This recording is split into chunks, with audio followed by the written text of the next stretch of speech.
வணக்கம். Origin எல்ஜிஎன்எஸ் system பத்தி நாம இன்னைக்கு கொஞ்சம் ஆழமா பார்க்கலாம்.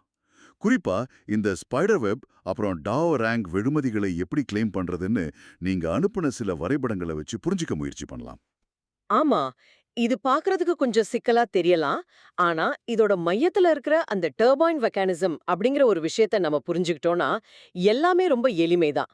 அது உங்களுக்கு புரிய வைக்கிறது தான் நம்ம நோக்கம். சரி, அப்போ முதல்ல இருந்தே ஆரம்பிக்கலாம். இப்போ வரைபடங்கள் படி ஸ்பைடர் வெப் அல்லது டாவ் மூலமா வெகுமதிகள் கிடைக்குது. ஸ்பைடர் வெப் வெகுமதியை எடுக்கணும்னா ஆற்றல், அதாவது எனர்ஜி தேவைப்படுது. ஆமா. எனர்ஜி தேவை. அந்த எனர்ஜியை எப்படி ஒருத்தர் பெற முடியும்? அதுக்கு 2 வழிகள் இருக்கு. முதல் வழி, உங்ககிட்ட இருக்கிற எல்ஜிஎன்எஸ் டோக்கன்கள 1 வருஷம், அதாவது சுமார் 365 நாட்களுக்கு லாக் பண்ணணும். இதுக்கு பேரு பிளெட்ஜ். ஓகே, பிளட்ஜ் பண்றது. ஆமா.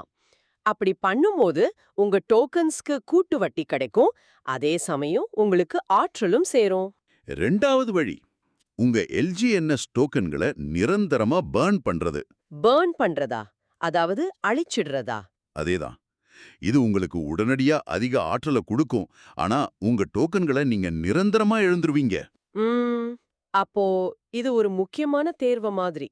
ஒண்ணு, நீண்ட காலத்துக்கு முதலீடு செஞ்சு பொறுமையா ஆற்றல சேர்க்கணும். இல்லனா உடனடி ஆதாயத்துக்காக உங்க சொத்துல ஒரு பகுதிய தியாகம் பண்ணணும். ம், சரி. இப்போ ஆற்றல் கிடைச்சிருச்சு, இல்லனா டிஏஓ வெகுமதி கையில இருக்கு. அடுத்தது என்ன? இங்க தான் விஷயமே ஆரம்பிக்குது.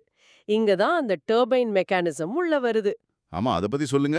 நீங்க உங்க வெகுமதிய கிளைம் பண்ண முயற்சி பண்ணும்போது சிஸ்டம் ஒன்னு கேக்கும். அந்த வெகுமதியோட மதிப்புக்கு சமமான டிஏஐ ஸ்டேபிள் காயினை நீங்க டெபாசிட் பண்ணணும். ஒரு நிமிஷம், ஒரு நிமிஷம். நான் சரியா தான் புரிஞ்சுக்கிறேனா?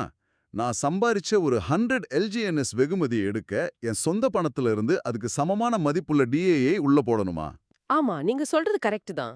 இது என்ன இது? வாழ்த்துக்கள், நீங்க ஜெயிச்சிட்டீங்க. இப்போ உங்க பரிச வாங்க பணம் கட்டுங்கன்னு சொல்ற மாதிரில இருக்கு. ஹாஹா, நீங்க சொல்றது புரியுது. முறையா கேட்கும்போது எல்லாருக்குமே அப்படிதான் தோணும். ஆனா இதுதான் அந்த அமைப்போட ஸ்திரத்தன்மைக்கு அடிப்படையே. அவங்க இத உறுதிப்பாட்டின் ஆதாரம், அதாவது ப்ரூஃப் ஆஃப் கமிட்மெண்ட்னு சொல்றாங்க. ப்ரூஃப் ஆஃப் கமிட்மெண்ட் சுவாரஸ்யமா இருக்கே. அதாவது இந்த சிஸ்டம் மேல உங்களுக்கு நம்பிக்கை இருக்கான்னு சோதிக்கிற மாதிரி. இது ஒரு அபராதம் இல்ல, ஒரு செக்யூரிட்டி டெபாசிட் மாதிரி யோசிச்சு பாருங்க. ஓஹோ, சரி சரி. அப்ப நான் அந்த டிஐஏ டெபாசிட் செஞ்ச பிறகு என்ன ஆகும்? நீங்க டிஐஏ டெபாசிட் செஞ்சு அந்த பரிவர்த்தனையை உறுதி செஞ்சதும் ஒரு 24 மணி நேரம் லாக்இன் காலம் தொடங்கும். 24 மணி நேரம் லாக்இன் எதுக்கு? திடீர்னு எல்லாரும் டோக்கன்களை கிளைம் பண்ணி மார்க்கெட்ல வித்து விலைய குறைச்சிடக்கூடாதுன்னு தடுக்கிற ஒரு ஏற்பாடா? மிகச்சரியா சொன்னீங்க. அது ஒரு பாதுகாப்பு பொறிமுறை தான். சரி, அந்த 24 மணி நேரம் முடிஞ்சதும் 24 மணி நேரம் முடிஞ்சதும் 2 விஷயம் நடக்கும். ஒண்ணு, நீங்க கிளைம் பண்ண நினைச்ச அந்த அசல் எல்ஜிஎன்எஸ் வெகுமதி டோக்கன்கள் உங்க வாலெட்டுக்கு வந்துடும். ஓகே. ரெண்டாவது, நீங்க டெபாசிட் பண்ணீங்கல்ல ஒரு டேஐ, ஆமா. அது உங்களுக்கு ஸ்டேக் செய்யப்பட்ட எல்ஜிஎன்எஸ் டோக்கன்களா உங்க கணக்குக்கே திரும்ப வந்துடும். என்னது? நான் போட்ட டிஐஏ எனக்கு வேற டோக்கனா திரும்ப வந்துருமா? வாவ்! அப்ப அவங்க நம்ம பணத்தை எடுத்துக்கல. எடுத்துக்கல. பதிலுக்கு அதையும் நமக்காக வேலை செய்யற ஒரு சொத்தா மாத்தி கொடுத்துடுறாங்க. இப்பதான் புரியுது அதுக்கு ஏன் டர்பைன்னு பேர் வச்சாங்கன்னு. நீங்க நிலையான எரிபொருள, அதாவது டிஐய உள்ள ஊத்துறீங்க, அது சிஸ்டமை இயக்குது. ஆமா.